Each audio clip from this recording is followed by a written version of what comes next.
going to cover Hindu. That will be the prime area. So I'll be covering the important news in the past 1 week. Now, there have been many news are there, but picking the most important, the news we have taken here.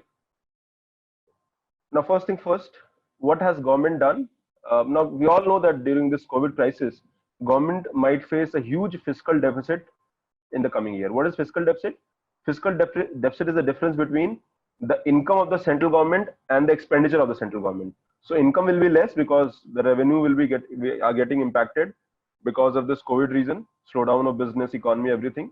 At the same time, if we go with the current, the budget which came on the 1st Feb, that what is the fiscal deficit in India? It is around 3.8%. So 3.8% is the official fiscal deficit of India of GDP. And then there are off budget borrowing of around 0.8%. So which means around 4.6%. So officially, this is the fiscal deficit of India, which means government does have this much less revenue in the next year. Now, so that will be a big challenge for the government, that how they are able to augment the revenues in the current year. One of the prime areas have been privatization and especially disinvestment. So disinvestment says that you sell the government entities. There are around 300 PSUs, around 290 PSUs to be precise, which are under the control of government with varying degrees. So these PSUs can be disinvested, and government can generate revenue from these PSUs. What government will do in these PSUs? Government will sell the percentage of these PSU to the private entities, and that we call as privatization. So there are two options: either you sell off entirely, or you reduce the government share, which is disinvestment. In the current budget itself, if you remember, government had put a very ambitious target. Their target was 2.1 lakh crore was a target from disinvestment policy. So disinvestment has been there since almost 2 decades, and the policy of disinvestment in real terms started in 1999. You can say, when Arun Shourie became the disinvestment minister, and that is how it started. So government feels that disinvestment, we have to boost the privatization program, and here, as per the new public sector enterprise policy, there was a writing in the wall that only the strategic ones, only the non-strategic PSUs hai, the government will privatize them only. But now government is thinking of privatizing the strategic PSUs also, because they are in the need of revenue. Unko bahut sara revenue chahiye, and hence they have renewed the policy, and here a list of strategic sector will also be notified, where there will be no more than 4 PSUs. So that is what government says, and it is a strategic move to rationalize the public sector unit. Now, जो public sector है government के, they are broadly in 2 categories: the profit making and of course the loss making. Now, profit making in the current time where government is privatizing. अभी आप common sense लगाओ. If government is privatizing, the PSUs, who is going to purchase the loss making PSUs? Chances are very less that loss making PSUs को कोई purchase करेगा, and even if somebody will purchase, the price point will be very less. So automatically the onus will entirely be on the profit making PSUs. जो भी profit making PSUs हैं, government वहां से revenue जो है generate करने की कोशिश करेगी. So there is a one question mark, that don't you think it is a right approach or strategy, because you are going to sell the private PSUs which are already into profit, and rather than privatizing them, why don't you increase their efficiency? So that has been there. So government का जो है बहुत ambitious target है 2.1 lakh crore का, and they are looking at alternative sources. One could be the tax revenues on fuel. हमारे fuel में taxes government because fuel demand externally कम हो गई, the crude oil prices have come down, and government ने taxes जो है excise duty diesel and petrol में बहुत बढ़ा दी है, and that is how they are generating revenue. Another could be the privatization program. Now, my only as a student of economics, as a common sense, currently we are also facing a problem where businesses are trying to survive. The chances that bigger player are going to enter or purchase these PSUs, again there's a question mark. But maybe government has its own reasons for optimism, because maybe government feels that probably 2-3 months down the line they might see potential buyers. So they are looking at ways in which the revenue can be boosted, because tax revenue impact hona hi hai, GST revenues are going to get impacted. The tax revenues from the oil is only the saving grace. Here again, it depends. It is government is believing that around 0.8% of GDP, can be generated from the taxes itself. Agar fuel का cost कम रहता है. So the privatization has been in there. Now, let's go a little in the past year. What has happened? So government has approved the privatization of BPCL and Shipping Corporation of India. Then they want to sell. Now here it is privatization, which means they are selling entirely. BPCL को पूरा बेच देंगे and Shipping Corporation को, and then they are selling stakes of Container Corporation of India, NEEPCO, and THDC. THDC is Tehri Thermal Power Corporation. Now the government has initially planned to complete its strategic disinvestment in BPCL and Air India by the end of this fiscal. So government को ऐसा लगता है कि जब disinvestment करेंगे, so they will augment a revenue of 78,400 crore rupees, and maybe the Maharaja, the Air India can also be privatized. So total जो है वो 1,05,000 crore होगा. My only doubt is that who is going to purchase Maharaja, considering the level of problems the airline sector is going through. Because ऐसा नहीं कि Maharaja is Maharaja will have a certain they will not be biased. The only thing is that who is going to purchase Air India, because Air India is already in they have heavy debt. At the same time, airline sector is not a sector which might get boost in the coming days, let's say. So this is what government is looking at. And what are the issues? One, the critiques of the privatization, they say that only profit making are sold, and that is where you get the good price. Now when you're selling the profit making PSUs, it is also a cost. Government apna asset bech rahi hai, and that is not a right practice. And here in privatization, the another concern is that you need two buyers. It is a two-way street. You need a buyer and the seller.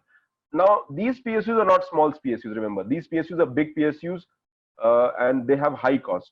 Unka cost zyada hoga, and government will have to find a ways in which the right buyers come in and purchase these PSUs. Ab kharidega kaun? Now who are going to purchase? The big players, maybe Ambani, maybe Reliance Group could be there. Adani Group could be there, Tata's could be there, maybe Birla's could be there. Now these are already big players in India's economy, and the only thing is that how this is going to turn out, only time will tell. So there is also a feeling that excessive political interference can be there if the ex-government entity is privatized. Let's see, but I believe this government will ensure that part is taken care. Now question here is that अगर हम PSUs को privatize करते हैं, and these are bigger PSUs, who will purchase them? Now only handful of Indian capitalists or business people have the revenue. Now that will be a very difficult situation, because that will lead to oligopoly. Oligarchy is that oligopolies will develop, which means what? That few business people will control the entire economy, and when they will control finances, they can control political aspect as well.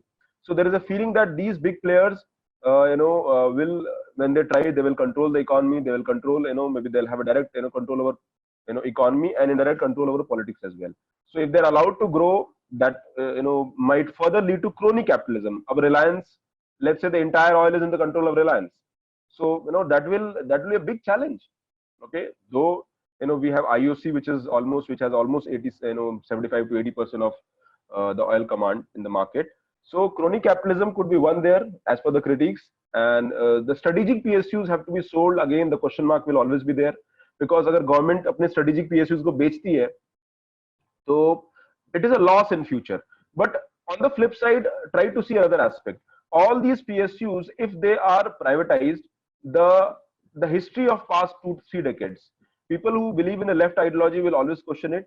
But one thing is clear, government has made its intention clear almost since 5-6 years, and they have said that we have to privatize the PSUs, because this is not the area where government should be there. हमें eventually धीरे-धीरे PSUs को privatize करना पड़ेगा, because business of the government is not to be in business. Government को business अपना जो है, अपना business सिर्फ ये है कि हमको government run करना होगा, we can make the policies, and privatization is the only way forward. But yes, the question mark will definitely come in, because if strategic PSUs are privatized, even at the high cost, they will, India is going to lose that asset, और जो revenues जो उनसे आ रहा है वो भी कहीं ना कहीं impact होगा. Though government believes that if these PSUs perform better, the tax revenues will augment from them, so that it is not going to be a big loss. So let's see. So the critics are saying that government should weigh these options and should explore all the possible avenues. Privatization and borrowing should be exercised with great caution.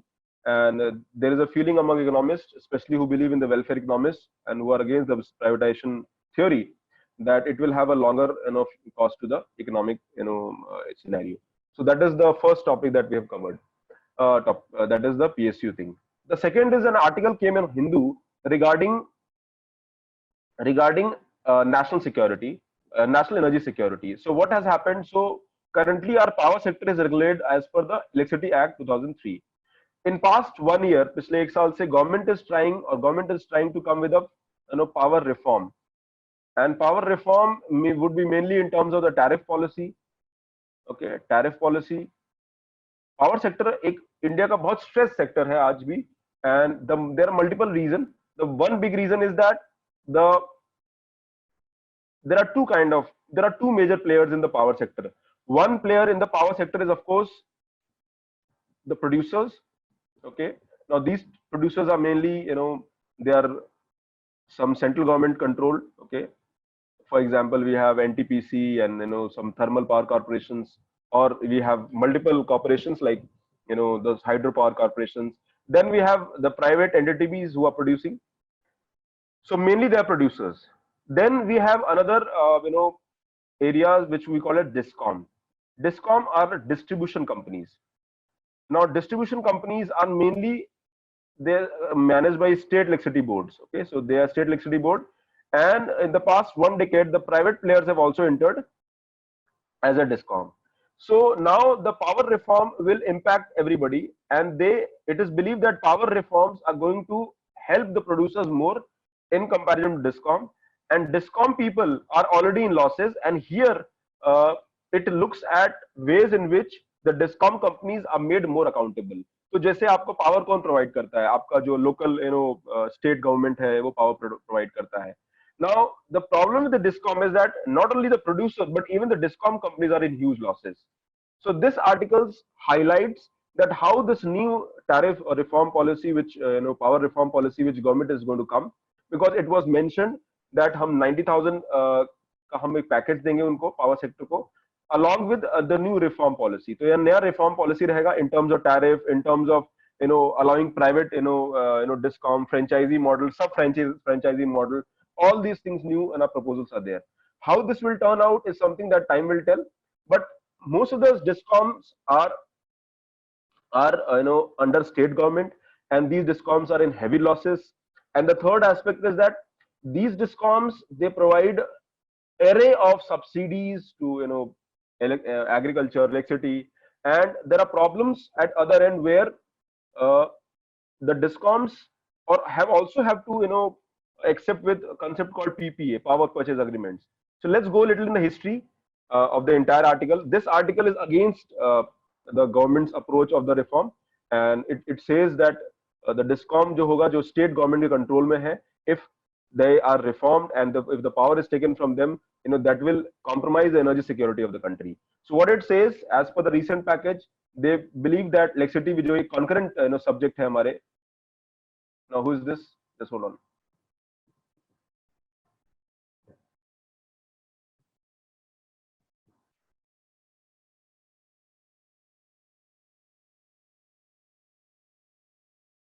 Just hold on. Somebody is trying to write on my screen. I'll just remove this access.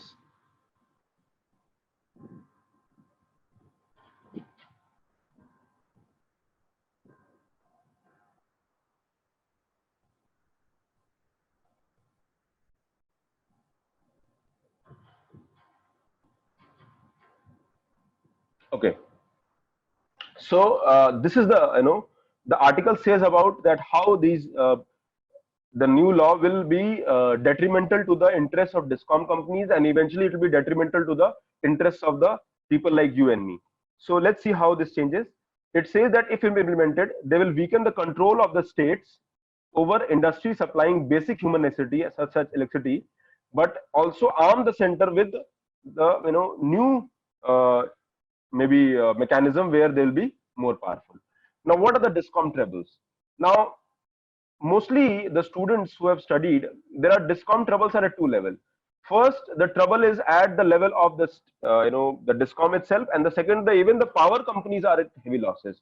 But this article highlights mainly about the discom troubles, and what it says that currently the discoms purchase, almost 80%. Uh, their costs have gone up 80% in the past, few years, and the reason has been two-part power policy, tariff policy. होता क्या है? So mainly discom companies, they collaborate and they have a PPA, which is called power purchase agreement. तो एक तो इनका होता है कि भाई स्टेट गवर्नमेंट की अपना ही पावर बॉडी है, पावर यूनिट्स है, they are producing power, and whatever the extra requirement is, they can go with they can go to a player NTPC, or they can go to a private purchaser, Tata Power or Reliance Power. So they will have a power purchase agreement. So ये power purchase agreement किसके साथ होता है? Producer के साथ होता है. And these power purchase agreements are long year, let's say 25 years का power purchase agreement होता है. Now these power purchase agreements are two-part tariff policy, which means here discoms are required to sign long-term power purchase agreements committing to pay a fixed cost. पहला तो उनको एक fixed cost देना पड़ेगा. जैसे आप इलेक्ट्रिसिटी लेते हो and your load is, let's say, 5 kb kilowatt. So this is your load. Now then there is a load of 2 kilowatt. Now अगर 5 kilowatt आपका load है, so automatically you will have to pay a fixed charge of, let's say, 500 rupees. This person has to pay maybe 150 rupees. So बिजली आप use कर रहे हो चाहे नहीं कर रहे हो, you have to pay this. Similarly, the same concept applies here too. All the discoms have to pay fixed cost to a power generator, irrespective whether state draws the power or not. ठीक है, ये common approach है. The second one is, if they are using the power, अगर वो purchase कर रहे हैं, then they have to give a variable charge for fuel. Again, fuel price ऊपर नीचे होगा, so this variable charge will also change. The question here is that at discoms level, the cost of the power purchase is high, and discoms are, states क्या करते हैं, state government बहुत सारा subsidies देती है, for example agriculture, for example common people, या फिर हम कह लिए हाउस होल्ड्स को देते हैं, हमें आपको देते हैं. So here the discoms are in losses. Now what, how discom they generate profit? उसके बाद वो क्या करते हैं, दे टेक फ्रॉम इंडस्ट्री, वो इंडस्ट्री से ज्यादा चार्ज करते हैं. सो whatever loss is here is counted from here. आपको जो लॉस इधर होगा आप इंडस्ट्री से लोगे by putting high tariff on the industry. This concept is called cross subsidy. यानी आपको 4 rupees यूनिट इलेक्ट्रिसिटी मिल रहा है, बट इंडस्ट्री को 8 rupees यूनिट से स्टार्ट होता है, which means the cost of industry will be higher from day one. Now this has been anomaly since the day one. यही railways में भी होता है, and this is a common approach. जो house hold people है, agriculture है, आप उनको चीप दे रहे हो, और जो बाकी लोग उनको आप महंगा कर दे रहे हो. Now problem here is that this cross subsidy is costing the business cost, it is costing the high cost of operation, it is costing the industry, because power का cost एक major cost होता है components industry के manufacturing में, या जिसमें भी कह लीजिए. So that is where it is important that this should be rationalized. But because discoms are in losses and they are forced to give here because of various government policy, तो वो ये follow करते हैं, and that is a big challenge for discoms also कि भी इसको आप agriculture को कैसे हटा, सब्सिडी कैसे हटा दोगे. आपका बिजली का बिल एकदम से 1.5 टाइम्स हो जाएगा, तो आपको कैसा लगेगा. So these are the problems which is there. Now PPAs were sound. अच्छा, ये जो पीपीए जब साइन हुए थे, maybe they were signed a decade 10 years ago.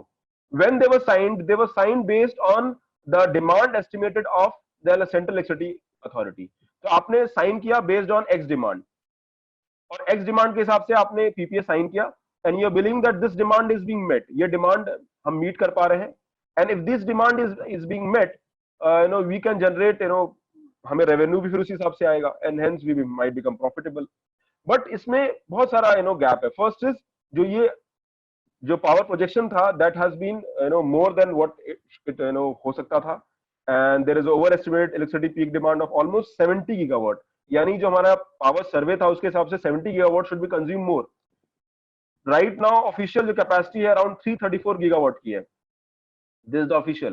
तो आप मान लो कि 70 गीगावाट एक्स्ट्रा इसमें देखने को मिलता है.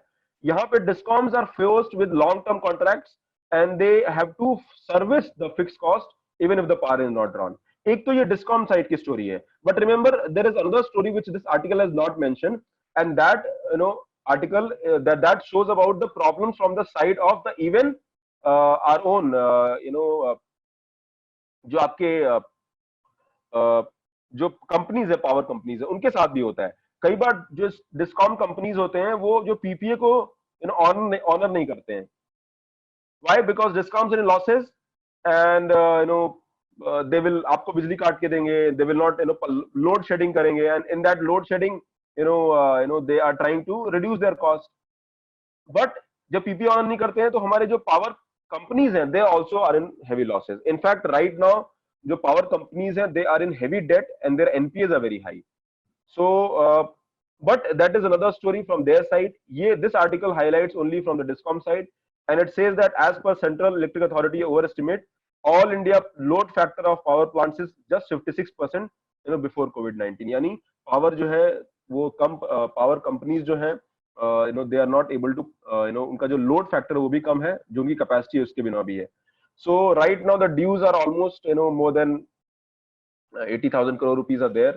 And जो नया amendment bill आएगा, here the PPAs cannot be changed, okay, and it will give more power to, you can say, the producers। और जो पुराने ऑनर जो एग्रीमेंट जो नहीं एक्सेप्ट होते थे, फॉर एग्जांपल स्टेट लॉस में जा रहा है तो they will renegotiate the PPA, PPA को एक्सेप्ट ही नहीं करते हैं।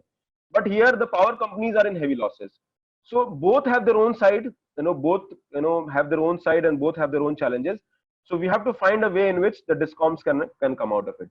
the another aspect जो ये आर्टिकल कहता है, the factor renewable energy।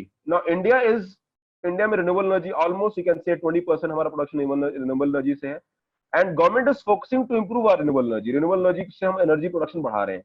now here since 2012 solar and wind plants were declared must run, इनको मस्ट रन करना होगा, यानी डिस्कॉम को इनसे बिजली खरीदना ही खरीदना होगा, okay. And here also which means thermal का भी रहेगा and locked in green power. Now green power में again there are fixed idle cost है, आप यूज नहीं कर रहे हो तो भी आपको देना पड़ेगा because of the same two part tariff PPA, and the cost of saving the green power is higher than the normal power. And also जो ग्रीन पावर के साथ एक और लिमिटेशन आती है, that when the जैसे नाइट का time है, यहाँ पे power generation specially solar power से नहीं होता है। So the companies feel, the discom feel that यहाँ पर वोल्टेज फ्लक्चुएशंस होते हैं, there are number of challenges. So integrating solar power with other power, hybrid electricity करना वो भी एक चैलेंज है। So these are the constraints which the discoms have to face. So discoms को कई बार इंटीग्रेट करना होता है पावर फ्रॉम वेरियस एरिया, उनसे उनके लॉसेस बढ़ जाते हैं। Government came with ambitious target of 2015 में, government came with ambitious target जहां उन्होंने कहा कि हम 175 गीगावाट रिन्यूएबल पावर करेंगे। ऑलरेडी अराउंड 70 तक हम पहुंच चुके हैं। And here again whatever is, जो भी टारगेट आप बढ़ाते हो, you are forcing the discoms to follow, and this are further aggravating the burden of discom. In fact इस पूरे प्रोसेस में the China has been the beneficiary, because जो हमारे विंड के लिए, सोलर पावर के लिए जो आइटम चाहिए होता है, we have to the solar panel imports हम बाहर से करते हैं, so China has been the beneficiary. So this article says some states have already said that we are not going to we will put our opposition against the this bill, and let's say how things will change। ठीक है। दूसरा, there have been a question mark that maybe this will also allow entry of private entities in this, and they will give sub franchisees, and maybe it is believed that the power people are going to the private companies are with the beneficiaries, and private sub franchisees will take only those areas जो profitable areas हैं यहाँ पे। so this is another concern which is again the problem is there, but I believe I do not believe entirely with the article।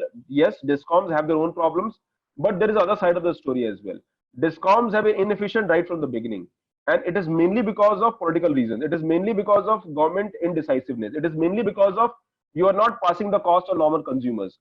अगर हम electricity use कर रहे हैं, if I am using air conditioners, especially in rural areas, urban areas में तो आपको पे करना होता है, especially in rural areas, या electricity bill। so if you are waiving those charges या उनसे charges नहीं generate कर रहे हो, तो प्रॉब्लम तो होगा। So ultimately the next reform should be that user should be, user are suppose to pay the power, जिस पावर को भी यूज कर रहे हैं, they should they should be paying for the power they are using. So that is how you will rationalise things. So discoms are saddled with high costly power purchase. Why? Because आपको सस्ता दे रहे हैं, and they are purchasing eight high cost, and locked in PPAs and other areas are also the challenge are there. तो दूसरा जो article criticize करता है, you eliminate the cross subsidy. They are saying that you are eliminating cross subsidies in one go. एक shot में आप cross subsidy हटा रहे हैं, which means the household people and the agriculture को जो भी चीप टैरिफ मिल रहा है वो नहीं मिलेगा. Now this people are going to be burdened from day one, and that will be very difficult, especially the rural consumers, because rural consumers में जो rural areas में electricity का cost होता है वो ज्यादा होता है. There are long lines are there are numerous step down transformers are used. So they say that this will increase the electricity cost for agriculture and household people. And the article says that cross subsidies को हटाना चाहिए, but not in one go. It should be rationalized in a proper manner. So these are the question mark that have been put. And what nutshell in the article says that this law will give more power to the central government, and state government का जो power area के अंदर जो उनका discom का जो power है, because state power is a concurrent subject. Central and state government both can make laws here. So this will give overriding power to central government at the cost of the state government. So another concern is you are jeopardizing the autonomy of the state, especially because they'll have lesser power, because यहाँ पे एक centralized regulatory authority आएगा and they will decide. Centralized electricity contract enforcement authority आएगा and they will decide how things will move.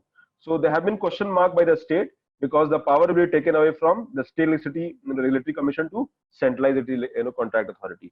तो ये कुछ इसके articles के outcome है. And the article in the Hindu criticized the electricity bill 2020, and I think that there should be more debate on this, because ultimately a middle way has to be found. So that is what this article talks about. Now apart from this, government has promised power for all. Government ने promise किया कि सबको हम power देंगे. By 2020 everybody in India should have power. सबको power मिलना चाहिए. 24/7 power for all means 24/7. But again, what are the problems? Again, macro level पे if I see power sector के problems क्या हैं? The first is fossil fuel. जो भी power आ रहा है वो almost 80% is coming from fossil fuel. Fossil fuel से क्या it is pollution generate होता है. Second is high cost of fuel.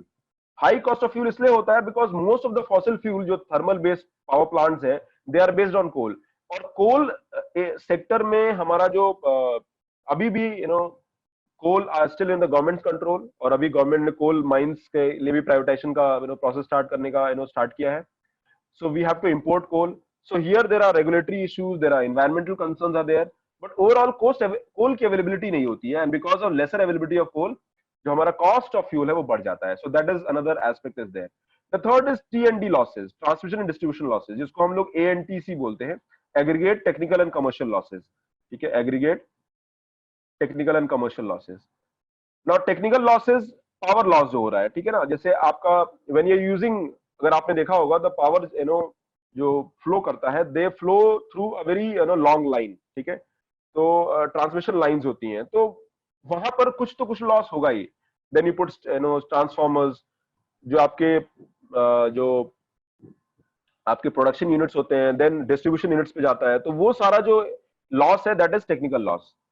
And so this is one loss. Now here you need upgradation of infrastructure. हमारे जो infrastructure है वो अभी भी पुराना है. The second was in commercial losses. A T and C is technical, C is commercial. Commercial loss इसलिए होता है बिकॉज पावर थेफ्ट होता है, ये आप सब्सिडाइज कर रहे हो.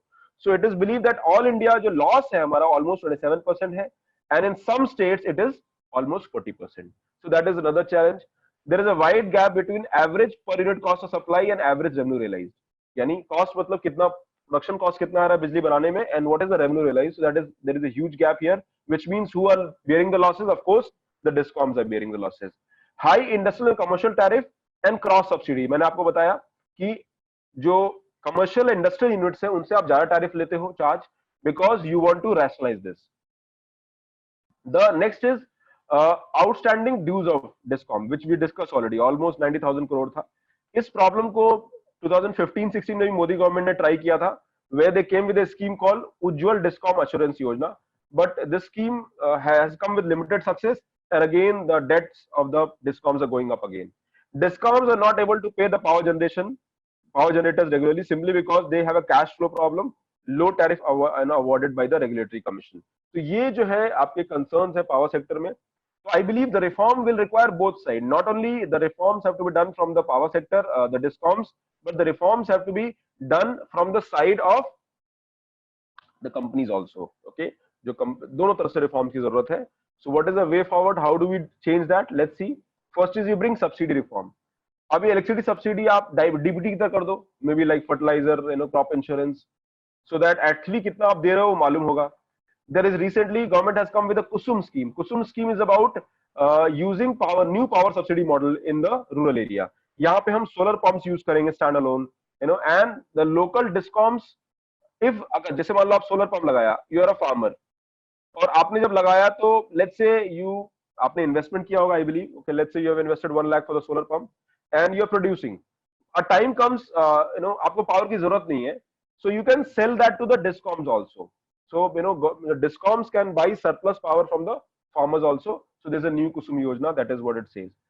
There is a need for rationalization of cross subsidy, which I discussed, because industry का cost ज्यादा है, average household का कम है. I believe the rationalizing should be a way forward. People like you and me should also realize the importance of power and how these power, power should be rationalized. अगर हमें ज्यादा pay करना होगा, then we'll understand, कि उसको हम कैसे use करना है, हम अपना power consumption भी rationalize करेंगे. Government needs to actively promote cross border electricity trade. ये कम हुआ है जैसे गवर्नमेंट ने सार्क इलेक्ट्रिसिटी ग्रिड बनाने का बात किया. Let's say some states are there, जैसे हम भूटान से बिजली खरीदते हैं. Okay, we can purchase from Nepal. Let's say they have surplus and they can sell it to us, right? So that is how we are able to get that. We can meet our demand. To manage the demand for power is necessary that we introduce 100% metering, net metering, smart meters. दूसरा, अभी prepaid meter का concept आ रहा है.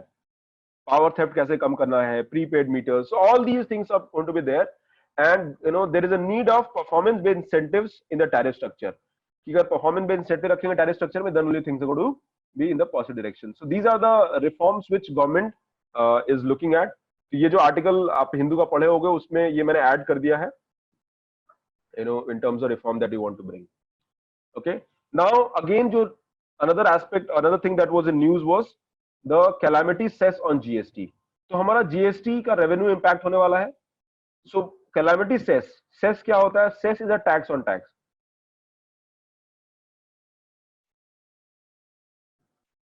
Now what central government is considering, that they might put a calamity cess on GST, and recently Kerala ने introduce किया था. Let's say you have a crisis, so you can put extra cess, which is tax on tax, to generate the revenue. So government is planning to raise additional revenue by imposing cess on GST, excluding goods and services in the 5% slab. कितने slab हैं? 0, 5, 12, 18 and 28.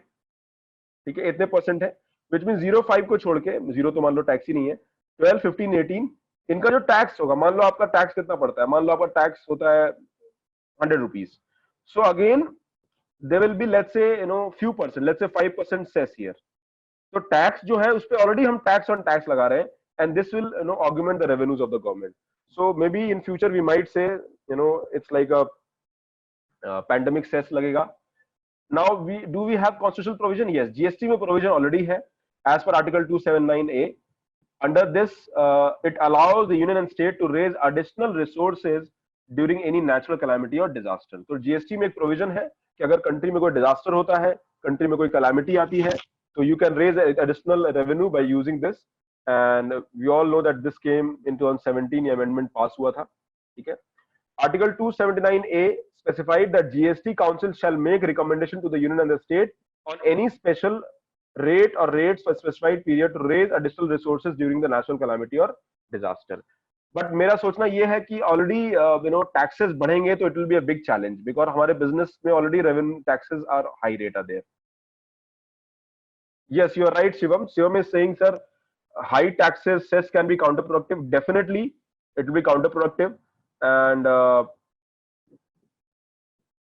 yes, Shivam has a suggestion that why didn't government go for income in upper tax slab?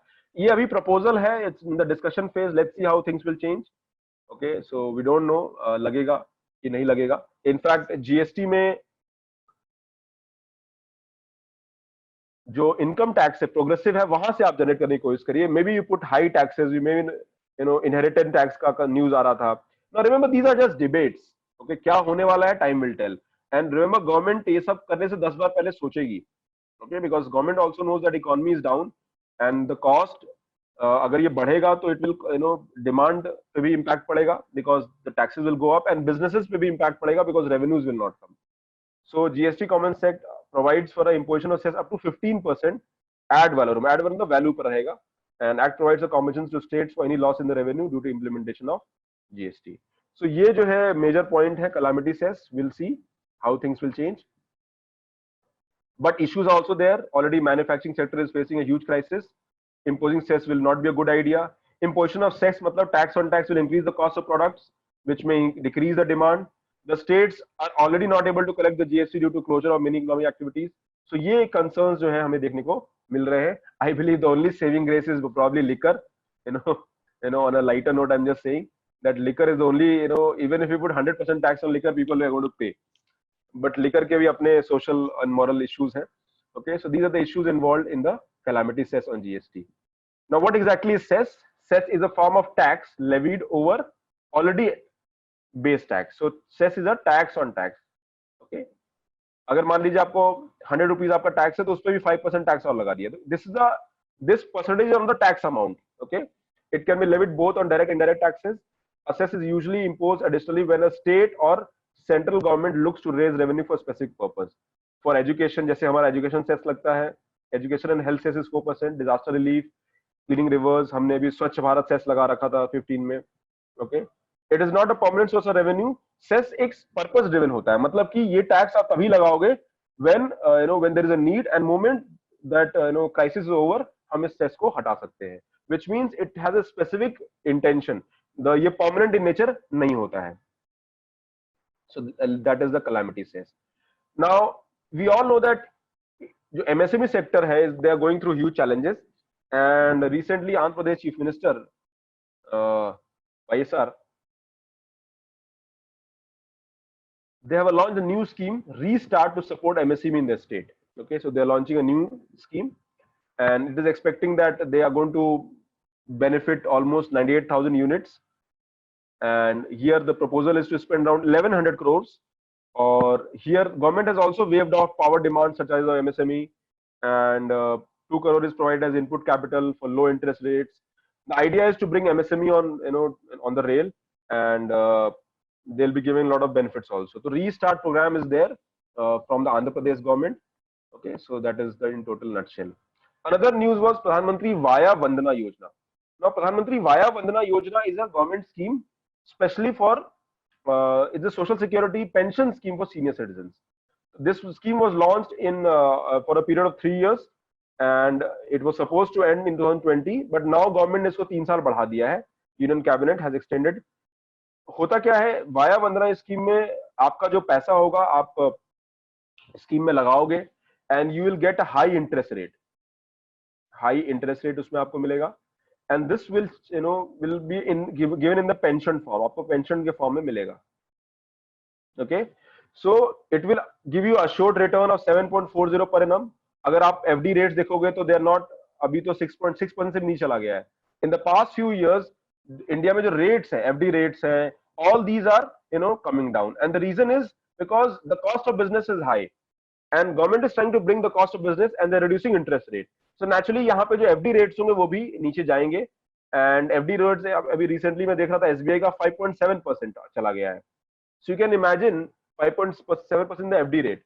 But here senior citizens are getting benefit here, that they will be assured return of 7.40 per annum for the period will be provided, and it will be reset every year in line with senior citizen saving schemes.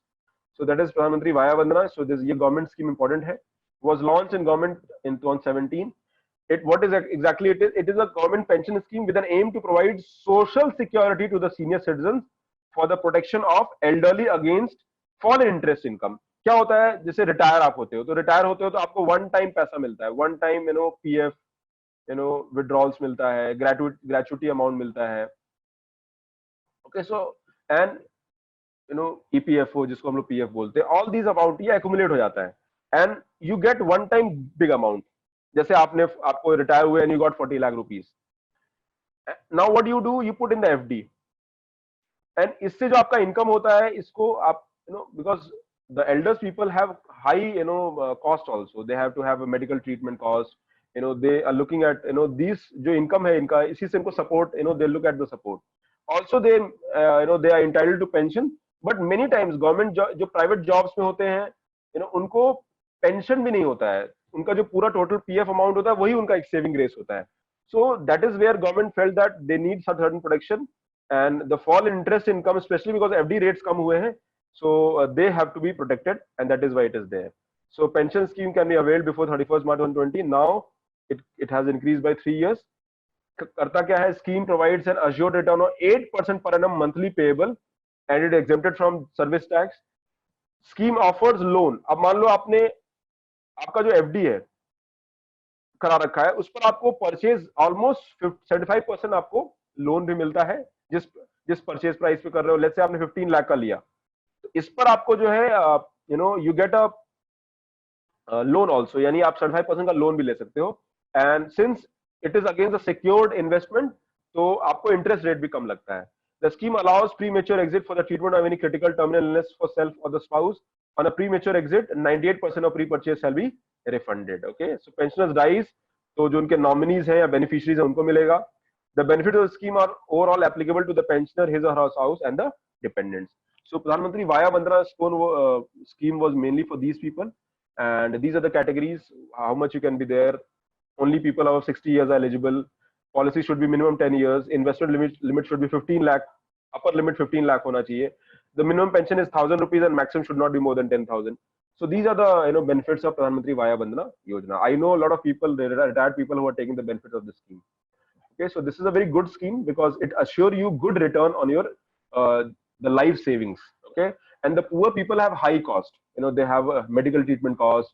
They have to go with critical illness. And there the normal insurance or might be insufficient. So this is a saving grace for these people. So that is the second, the third government scheme, the third article. Now the fourth one, Pradhan Mantri Matsya Sampada Yojana. So Matsya Sampada Yojana, recently it is in news because Union Cabinet has approved it, and the idea is to bring blue revolution, where sustainable and responsible development of fisheries sector can be there, and it has two components: central sector scheme and centrally sponsored scheme. तो ये पूरे scheme, mostly schemes are two types. एक scheme जो होता है उसको बोलते हैं central sector scheme, okay, and second is centrally sponsored scheme. What is the difference? जो central sector scheme होता है, that is funded 100% by Government of India. जो centrally sponsored scheme है, it is sponsored by central government, but यहाँ पर center and state को भी contribute करना होता है. For example, central government might contribute 75%, state government might have to contribute 25%. Similarly, for special category state 90-10 का ratio होता है. Okay, so centrally sponsored scheme, it is expected that the central government will also, state government will also have to share the burden, the cost of the scheme. So ये centrally sponsored scheme है. Right now we have 27 centrally sponsored schemes in India right now. तो ये scheme जो है, it has two components: central sector scheme and centrally sponsored scheme, and it will be implemented for 5 years during this period. And the nodal ministry is Ministry of Fisheries, Animal Husbandry and Dairying. तो ये जो है एक news है. It might be there. Here government might give prelims में MCQ directly आ सकता है आपका कि scheme का nature क्या है. These facts are important. What are the importance of PM SSI? हमें इस scheme की क्या जरूरत है, and why do we need? So the first importance, of course, the scheme will look at addressing the critical gaps in the fisheries sector. Now, fisheries sector is a big provider of employment generation, especially the coastal areas हैं, states like Andhra Pradesh, Tamil Nadu, Gujarat, Maharashtra, Karnataka. So these are the Odisha, West Bengal. These are states जिनको अच्छा खासा benefit मिलता है, and the coastal populations depend on that. So we have to augment the fish production, and fish production में दो scope है. एक तो domestic requirement बहुत ज़्यादा है, that can be there, and we can also export. We can export also, and there is a huge potential here. Okay, so augmenting fish production and productivity at a sustained average annual growth rate, improving availability of certified quality fish seed and feed, traceability in fish, including effective aquatic health management, creation of critical infrastructure, modernization and strengthening of the value chain. So that is where it is there. It is focusing on development of the entire fishery sector. बाकी किसको help मिलेगा? there is a feeling that it will provide direct gainful employment to 15 lakh fishermen, fish farmers, fish workers, fish vendors in rural and urban population. It will boost to, it will provide investment to the fisheries sector, and social, physical and economic security of fishers and fish workers can be there. So ये मत्स्य संपदा योजना can be a game changer if it is implemented on ground. Now, जैसा मैंने कहा, there are two components. The first component is central sector scheme. The entire project unit cost will be borne by central government, 100% central funding, जैसे मैंने आपको बताया. The centrally sponsored scheme component, अभी इसका centrally sponsored scheme का क्या ratio है, that I have to check, is further segregated into non-beneficiary oriented and beneficiary oriented sub component activities. तो इसके अंदर sub component activities ही है centrally sponsored scheme में. Enhancement of production and productivity, infrastructure, post harvest management and fisheries management. तो ये इनके component है. Remember, ये फैक्ट्स बहुत इंपॉर्टेंट है प्रीलिम्स पॉइंट ऑफ व्यू से. न्यू गवर्नमेंट स्कीम्स में these facts they help you in eliminating the options. तो जब आप गवर्नमेंट स्कीम में, there are few things which are very important.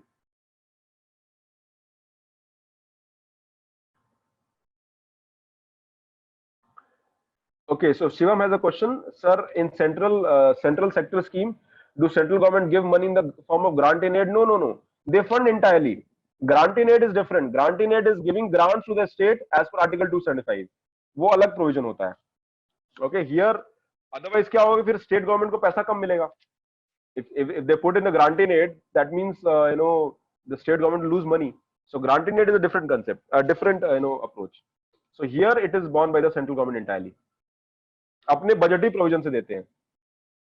Okay, so that is प्रधानमंत्री मत्स्य संपदा योजना. Now coming to the G7 summit. तो G7 summit क्या है?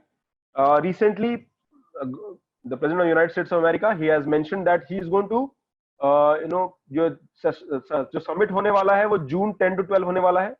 And he said that he is going to host in person. Video conference नहीं करेंगे. And that is the news, let's say. So what is G7? G7 is a group of 7 countries: Canada, France, Germany, Italy, Japan, United Kingdom, US. और पहले वो G8 था जिसमें USSR भी था, but later on USSR से US के problem जानते ही हो. It was originally set in 1975 as an informal forum bringing together the leaders of the world and leading industrial nations. But G7 के जो meet होते हैं, there are other members also brought, invited. For example, India is also invited. And बाद में there is a group called G20. So under the backdrop of G7, ये G20 meetings भी होती हैं. But G7 is, the decision makers are these the bigger players, the bigger countries. So ये G7 summit news में है. Now why G7 is important right now? Because in the COVID crisis, and I will take little back you in the history. During the 2008 crisis, जो subprime crisis आया था, one of the prime efforts made by G20, and यहाँ पे USA ने बहुत strong lead role play किया था, where we were able to come out of the subprime crisis, where these countries, they came with measures and resources. And so that was a very good example of how G20 a collective group था finance ministers का of different 20 countries, the important countries of the world, and they are going to और उन्होंने subprime crisis से निकालने के लिए they made collective effort across the world. The COVID crisis is a collective problem. It is not a problem of only one country, and hence we need a collective effort, a global agenda. And if these countries take a lead, but abhi kya hai, all the countries are looking inwards, especially USA. You can't expect USA to take a lead role because USA is more into, let's talk about USA again. Now remember, in a crisis like this, countries like USA and China should take the lead. I do not know, everybody is taking care of their own problems. Nobody is concerned about, Africa. Nobody is concerned about Latin America. Bhai, origin kahan se hua? Origin started from your places. Now we are not blaming you for the crisis, but there is somewhere, developed countries should take the lead role in generating funds, in developing technology. अभी WHO का meet आता है, उसमें आपने देखा होगा what it is being said that this vaccine should be a public, should be a public necessity, and everybody should get it because the vaccine companies here, they will try to make a lot of money on this. So G7 decisions are not legally binding, but they have a strong political influence. So that is why G7 is important here. Internally, G7 has number of disagreements, clash of USA with other members over taxes of import. Organization has also been criticized for not reflecting current state of global politics or economics. No G7 members are there from Africa, Latin America, or Southern Hemisphere. It is also facing a challenge from fast-growing emerging economies like India and Brazil, who are not the members of G7. Okay, and participation of India in the 45th summit in France is a reflection of deepening strategic partnership and recognition of the India as a major economic power. So India is collaborating with G7, but G7 एक group होता है, India को अलग से special invitee की तरह, या G20 का member की तरह बुलाया जाता है. So India has found European Union a difficult, jurisdiction. अभी EU से हमारे trade deals negotiate हो रहे हैं, and there is you can say a stalemate is there. हमारे जो FTAs, free trade agreements, वो stalemate situation में है. So we are believing that we can make a bridge relationship with EU through G7, because जो भी बड़े countries हैं Europe के, वो G7 में हैं. So India, I believe, to safeguard its core sovereign concerns such as trade, Kashmir issue, India relations with Russia, Iran can be discussed. India raises issues on climate change and at meetings, and it shows India's willingness to lead on the issues. And there are issues also जहाँ हमारे China और US साथ contentions हैं. So that can be a forum where we can discuss our problems. We can find a way out. We can find a meeting ground. But the criticisms are always there. It is an elite group. Okay, it is an elite group. Especially Africa, Russia, Middle East, they are completely not there, and hence the relevance of the group, which is a pan group or world group, is something that is always questionable. G7 countries are rich countries, and there is a huge difference between haves and have-nots. And these countries like India, maybe the Africa, Latin America nations, they are facing problems of poverty, and so how this will change, time will tell. But I personally believe that maybe they might come together, but it all depends on, because USA is the lead country, but the tempestuous nature of Mr. Trump, especially when the elections are coming, and he's going crazy, so probably I have very little expectations from this body, but let's see. So we don't have much of an option rather than looking out to them. So G7 must focus on international issues like terrorism, trade, climate change, trade, internal conflicts between countries. It should find solutions for issues of global issues like elimination of poverty and diseases. It should support economies at the global level and establish equal levels for each country. But these are way too optimistic thing from G7, and only time will tell. See, and that is why every country is taking care of themselves. That is why we came with the concept of Atmanirbhar Bharat. We know that, let's take an example like climate change, international terrorism.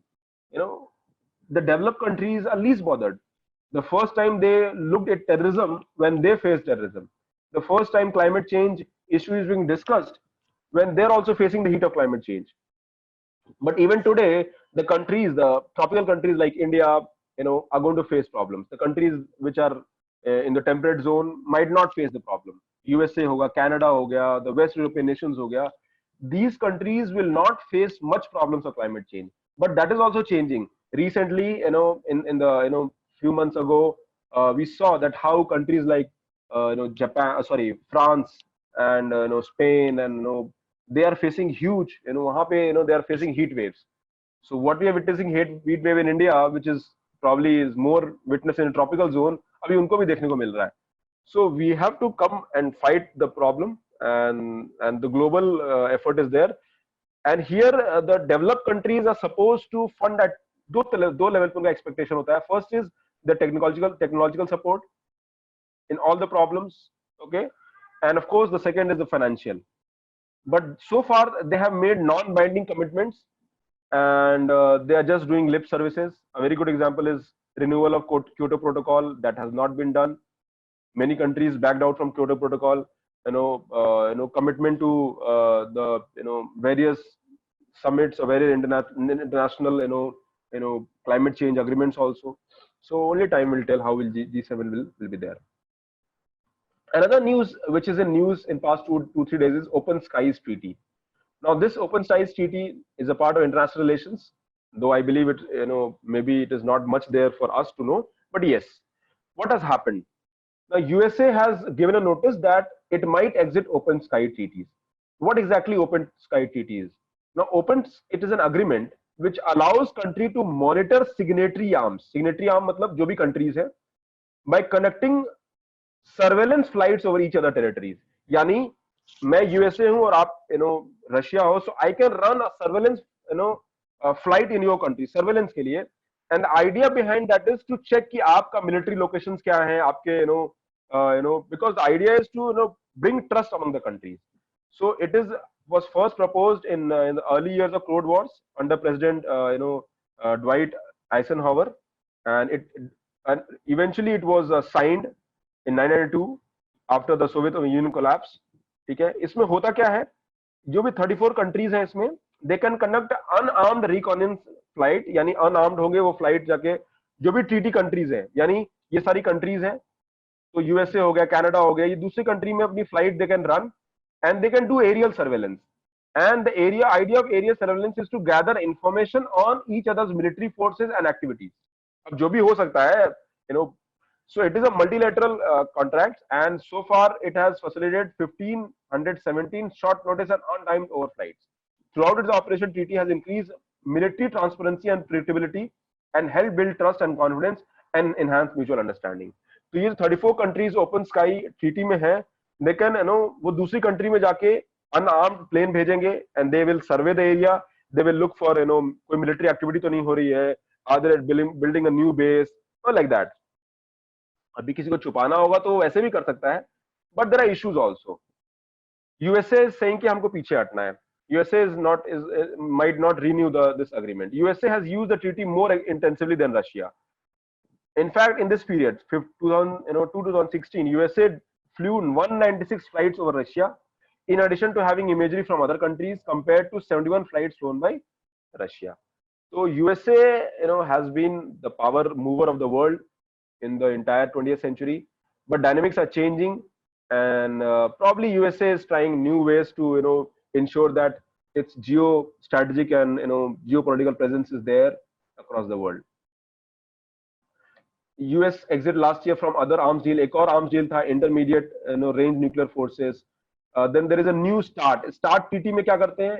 START treaty is mainly arms reduction treaty, especially WMD, weapon for mass destruction.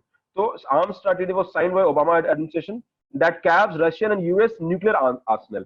यानी इनके जो US and जो Russia के जो nuclear arsenal हैं, उनके जो nuclear warheads हैं, they are going to reduce them. To tell you factually, both of them together, they account for more than 80% of the warhead in the world. आज भी इनका जो total है, it is more than 80%. In fact, the number would be much higher. Okay, so the idea is to reduce it. उनको हम आगे बढ़ाएंगे नहीं, because that will lead to further arms race. But Trump's administration is worrying about extending new START would negatively impact arms deal with China and Russia, because naturally अब जब ये treaty sign करोगे तो सब लोगों को limit करना होगा, and new arms deal will be impacted. It is concerned that China's nuclear stockpile would be doubled if new START is continued, and without including China. So only time will tell क्या होने वाला है, but so far Trump, as I mentioned, that Trump is they're trying to secure their areas. I personally believe that USA in past 4 or 5 years, as a student of political science and what I've read, polity or political science and international relations since almost a decade, there have been a lot of inconsistencies in way the countries are conducting, especially countries like USA. When you commit to something, you cannot renegate. आप कुछ नया commit मत करो चलेगा, but आप जो existing commitment है उसको आप वापस ले रहे हो, then that is not a right approach. Especially I would say the Iran issue है, that Iran issue is way too out of proportion. It took maybe 5 countries negotiations for years, and then Obama signed the treaty, and in one shot you came and you said, no, this is evil, and I will take back this treaty. So that kinds of question marks put the question mark on the ability of various countries whether they will commit to future. अगर कोई agreement किया है तो आप उससे भी कभी renegate कर लोगे, because the foreign policy does not should not operate in this manner. Foreign policy is about long-term approach. It is about consistency. It is about creating mutual cooperation. Problems have to be handled in much mature manner. ये मेरा view है, and I believe that USA has been failing the world in the past few years, especially with their effort and commitment.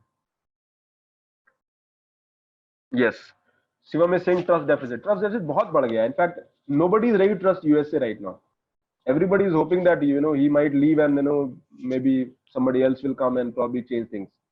So, but believe me, Trump has huge following in USA. Okay, so we don't know whether he'll lose or not, but definitely he has shifted, or he has brought a new paradigm shift of the way in which USA operates with other nations. Okay. Now another issue, international issue, is India-Nepal border issue, and Nepal has released a new political map that claims Kalapani, Lim, Pyadhura, and Lipu Lake of Uttarakhand as a part of Nepal's territory. The area of Susta, West Champaran of Bihar can also be noted in the new map.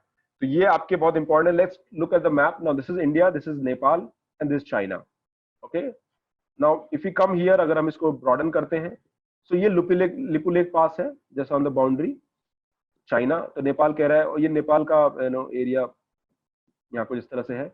Lipu Lake is there. Then you have Kalapani. Now this is Kalapani. Now these are motorable route, trekking route. So ये जो सारे routes थे, now remember they are at very high altitude. What India, now these routes have been always been in control of India right since the beginning, and as per various treaties or various it is like an unsaid agreement, and in 19 I believe 50s, Nepal gave those areas to India as a gesture where we supported them, and so these are the problems. Or border issues कई जगह हैं because they have not been defined properly. But I believe the problem lies on the new Nepali government, and the new Nepali government is communist driven. जो पूरा leaders है वो communist driven है, and they have taken a very belligerent position. And India and Nepal relationship have been tumultuous and have been have its own share of challenges in the past few decades, and especially पिछले एक डेढ़ decade में ये problem ज़्यादा बढ़ गई हैं. Now let's give you little insight about India's and Nepal issue. The problem is that Nepal is a landlocked country between India and China, and Nepal is dependent on India for their supplies. Okay. Now Nepal is dependent on the China also, but the problem is that Indian side, if you see Nepal, Indian side is all plain. There is Tarai region, so Nepal automatically has easier Indian access for their requirement. Or Nepal is a very small country. It's a majority Hindu nation country. In fact, it was the only Hindu nation country I would say. So no, that is not a concern here. I'm talking about the cultural aspect. The Hindu nation means the cultural aspect. So there has been a lot of correlation. For example, the celebrations that we do in India, Nepal, people do on the same level. The entire thing is very similarities there. In fact, the people to people contact there are is much high. The Indian women are married in Nepal. The Nepalese women are married in India. The Gorkhas are there as one of the strong members of India's armed forces. Crores of Nepali population live in India. So there has to be very strong. But the political side has been, especially the Nepali political dispensation, has been very wary of India, very cautious, because they see India as like a big brother. उनको लगता है कि India has a big brotherly attitude, and there have been very vexing issues, and they will blame India. And I would believe that a lot goes from the Indian side also, because Indians have not many times have not heeded to Nepalese concerns, and Nepalese, especially the hill population जो है, the hill population जो नेपाल का है, they control the Nepal's politics. And these hilly Nepalese people, they have a very heavy pride in themselves. Nothing wrong in that. And many a times the tempers are there. Recently 2 years ago there was a blockade also. So the leadership, for their own political reasons, have blamed India, and they have been causing up more with China. China is also using this opportunity, because India and China have their own history of problems. So maybe this is just one more issue. The problem started when India is kind of announced that we're going to make a motorable road till the Mansarovar. So what India has done first, it has rejected the new map of Nepal, and he said that it is based on artificial enlargement of territories and not based on historical facts and evidence. India says that this unilateral act is contrary to the bilateral understanding, because whatever issues are there that have to be solved through diplomatic dialogue. And India has urged the government of Nepal to refrain from this uncertified cartographic assertion and respect India's sovereignty and territorial integrity. मुझे ऐसा लगता है कि China probably is behind this, and maybe Nepal. And it is a very common tactic. Remember, uh, for example, if I talk about China, the China India China issues कब होता है? When there is some problem in China. So when you try to divert your attention, so nationalistic feelings start develop. China is going through the crisis. The government is in the Chinese is there in the question mark. The similar kind of allegations have been made against India also. कि जब India में कुछ problem होता है, so maybe we start saying the name of Pakistan. We start telling the whole we'll try to create a new issue with Pakistan, and the problems and the attention shifts over here. So if you try to see the history, you would find that there is something behind the reason is something else. और ये skirmishes करना या फिर, but I think the bigger reason why these problems are happening because India has been ramping up its effort, especially the border efforts in terms of building roads, in terms of having more presence of their armies in Arunachal, in Sikkim, and of course in the Ladakh region. And of course, Nepal is also in this. You can say the problem is there. So Doklam happened last year, you can say, and this is a maybe new thing. So Nepal move came after India's defense minister recently inaugurated a motorable link road that connects India and China, significantly reducing the time of Kailash Mansarovar Yatra. The road passes through territory of Lipu Lake Pass that Nepal claims as its own territory. Earlier, Nepal had protested strongly against India that when India published a new map which showed region of Kala Pani as a part of Indian territory. Nepal also expressed displeasure on the 2015 agreement of India and China for using Lipu Lake Pass for trade without consulting Nepal. So these have been the issues. What lies ahead? Well, these are problems. They cannot be discussed in open. Rather, they will create more damage than they will find a solution. तो हमारे लिए एक बहुत strong bilateral diplomatic relation की जरूरत है. Remember, I believe as a individual that Nepal needs more of a ego massaging. And Indian diplomats, though I have read it at various level, I do not know the reality.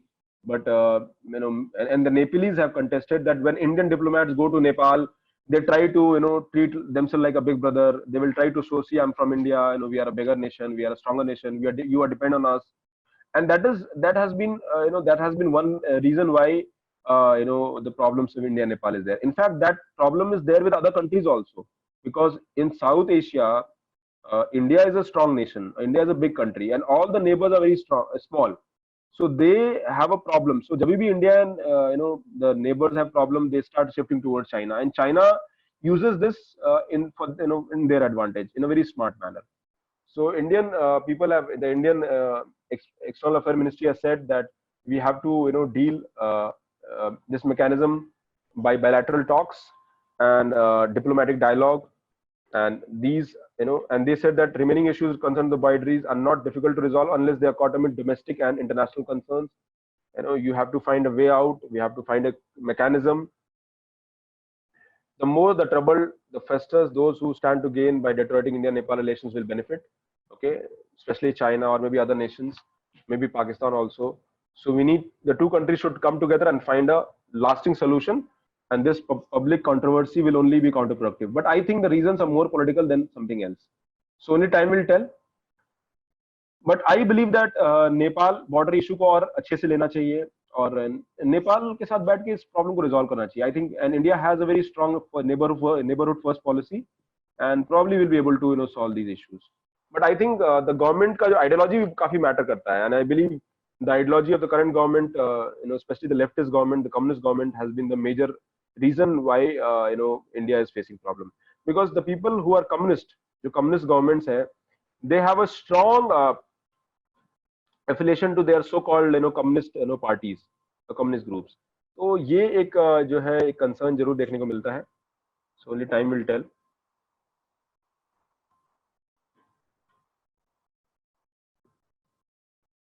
Okay, so that is India and Nepal.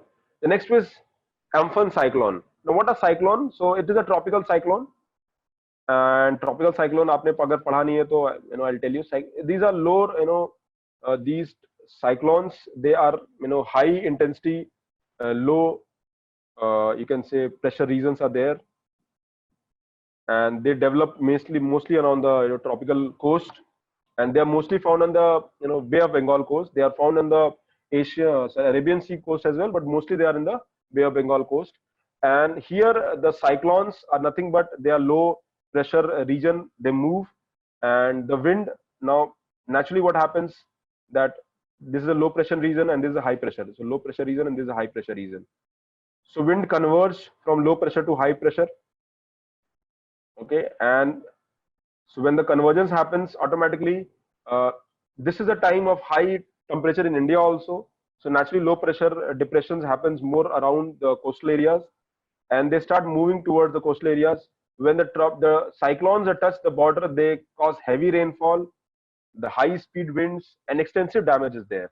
Now, why this cyclone is important? Because it is called a super cyclone, super tropical cyclone that originated, and it is the first super cyclone, super cyclonic storm after 1999 Odisha cyclone. Now, जो पुराने cyclones हैं उसमें India का जो I'm talking about 90s. That was a time when cyclonic disturbance used to cause heavy, losses, the loss of life, damage to property. But after Disaster Management Act 2005, we have a more of a proactive and preemptive measure that we take. And another good thing that we have a very strong, weather forecasting mechanism as well with us. So we have been able to reduce the impact of these cyclones. And but the two states, West Bengal, North Indian Ocean cyclonic season is there. Indian states of West Bengal, Odisha, and Bangladesh have been hit very heavily here. And that is, so you can see this is how cyclone moves here. They move here. It's a high pressure wind, and the wind is so high. This is cyclonic eye. Okay, eye of the cyclone. Okay, so they move, and now what is important here for us? Now here few things you can look at it. Few cities and islands have been in news. So in Odisha, Paradip Coast, Bhadrak, Jagatsinghpur, Kendrapala, Balasore. Okay, so you can look for these areas in the atlas. Before, if you're giving prelim this year, you can look at East Mudnapur, Digha Island. Where is Digha Island? Sarabasad Mukherjee Port Trust. In which state is there, or which city is there?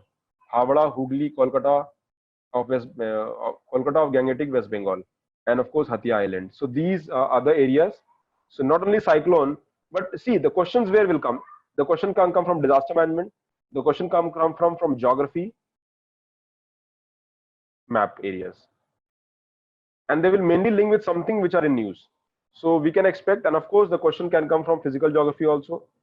The very process of the tropical cyclone, ki tropical cyclone hota kya hai, how it changes. What is the difference between tropical and temperate cyclone? Okay, the temperate cyclones are relatively milder cyclones are there. Okay, so you need to know the differences between both of them.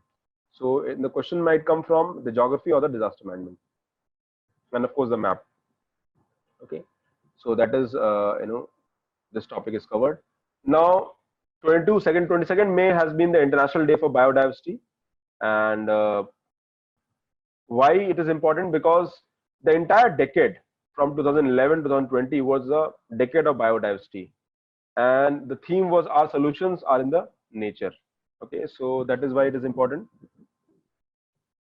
2020 is a reflection on opportunity and solutions for biodiversity issues. The year will witness the final period of the 2011-2020 strategic plan on biodiversity and 220 Aichi biodiversity targets. So Aichi targets hota hai hamara biodiversity wale areas mein. We have CBD, Convention of Biodiversity, and their Aichi targets. Aichi is a place in Japan, and now this was UN Decade of Biodiversity, and so you need to look at Aichi target. You need to look at UN Decade of Biodiversity. All these things are there. Okay, so prelims exam agar donge to ye sab dhyan dena padega. Okay, UN Biodiversity Summit will highlight the urgency to action in support of the post 2020 global biodiversity framework that contributes to the agenda for SDG. Okay, so kya hoga, we'll see. Now there is a goal 15. Now goal 15 is important. So SDG has SDG has how many? 17 goals, I believe, right? 17 goals are there. Goal 15 says protect, restore, and promote a sustainable use of terrestrial ecosystem, sustainably manage forests, combat desertification, halt and reserve land degradation, and halt biodiversity loss. So these are the sustainable goal 15 is there. So biodiversity from the prelims point of view is important. Now another news is contract farming. Now why contract farming? Now contract farming has always been in news. Contract farming, recently Odisha government has promulgated an ordinance allowing investors and farmers to enter into an agreement of contract farming. होता कैसे है? So contract farming, so you are a farmer, let's say, and you have some 10 acres of land. So it is between the farmer and some company, let's say PepsiCo or Lay's company, which makes chips. So you have an agreement, or the same could be, now these area could be potato, tomato, chili, okay, anything, maybe banana, because banana chips are also there. So maybe you will have a contract farming, or contract will be formed between the parties, the farmer and the company. Now in this process, how exactly it works? So once the agreement is contract farming is, a contract is made, the companies will expect certain X quality, and they will pay, and the farmer will produce this X quality from their farm fields, and they will pay on a certain pre-decided amount. Okay, pre-decided amount. In this, again, the next thing is that the companies, they also provide input to farmers in terms of cost for seeds, fertilizers, because they have a higher expectation. So they provide input also. Now the advantage for farmer क्या होता है कि आपने पहले से contract कर लिया, and the price is decided on the contract right from the beginning, which means, and the price जो होगा वो इस basis पे रहेगा that farmer in any case will be profitable, farmer will not going to lose money. And here it is win-win for both. Tomorrow, if the prices crash, the contract is there, so the farmer will be in the benefit, and farmer would not have to go to the market to sell their items. So a contract farming, a normal mechanism, it is very good. And why Odisha government is allowing? Because they are looking ways in which the economy can benefit. So ये contract farming का mechanism है, it has been allowed in view of continuing uncertainties due to COVID-19 pandemic. So ये contract farming में price certainty हो जाती है to the farmers, and there is a certainty for business, the food processing companies, for their raw materials also. Signifies an agriculture production based on pre-harvest agreement between the buyers, food processing and exporters, and producers, that is farmer. The producer can sell agriculture produce at a specific price in the future to the buyer as per the agreement. यानी आप price पहले decide कर लेते हो. Under contract farming, the farmer can reduce the risk of fluctuating market price and demand. The buyer can reduce the risk of non-availability of the quality produced, because जो companies होती हैं उनको defined quality चाहिए होता है, and that is what the contract is all about. Now currently contract farming is regulated by Indian Contract Act 1872, and we have also model APMC law which provide regulations or mechanism for contract, compulsory registration, and sponsors and dispute settlement. Problem तब आती है, let's say you have a price, आपने 1000 rupees price fix किया है, let's say you're आप potato बना रहे हो, and potato का आपने 1500 price fix किया है for 1 quintal. But due to the external market situation, and this is a high quality item, आपने food processing company से किया है. Now imagine करो कि potato में supply side constraint आ जाता है, and potato cost goes up, and potato is available at 2000 rupees in the market. Now here farmer finds it lucrative कि भाई I have a contract with a company for 1500, but in market I can get 2000. So the chances are there that contract farming में कई बार disputes होते हैं, they might not even agree to the agreement of the companies. So it is very important in the current mechanism that contract farming is honored, and they should not be renegotiation from both farmer side as well as company side. So it is there from both sides, and that is why we have mechanism of compulsory registration, and the disputes have to be resolved amicably. Since agriculture is a state list, their contract farming is not uniform. Every state will have to make their own laws. It addresses the problem of low investment in agriculture. क्यों? क्योंकि input कौन provide करता है? Companies खुद provide करती हैं. Supply of quality input, technical guidance, management and support of the farmers. और वो जब input provide करते हैं, तो उससे farmer का जो cost होता है, maybe you can say the farmer is able to produce quality, and they don't have to make investment. They don't have to take loans from the bank. तो ये भी एक बहुत अच्छा advantage है. It provides an assured market on a pre-agreed sale price for a produce, and makes easier for farmers to access cheap institutional credit. So these are the benefit of the contract farming, and it is important that we create contract farming as a natural. We make it more process oriented. There has should be a mechanism for dispute resolution. Government ने already a contract farming act बनाया है, but again the state government will have to implement their own laws, and it can be an alternative marketing channels for better price realization of channels, and so both, it is win-win for both of them, and we have to find a way out, and government should facilitate that a healthy system is developed and farmer corporate relationship is also there, so that mutually they can benefit and agriculture gets benefit overall. So these are the advantages of the contract farming. So that completes the today's lecture. You'll get the mail of this PDF in a while ago. Okay, so that is all for today for the current affair session. Okay guys, take care.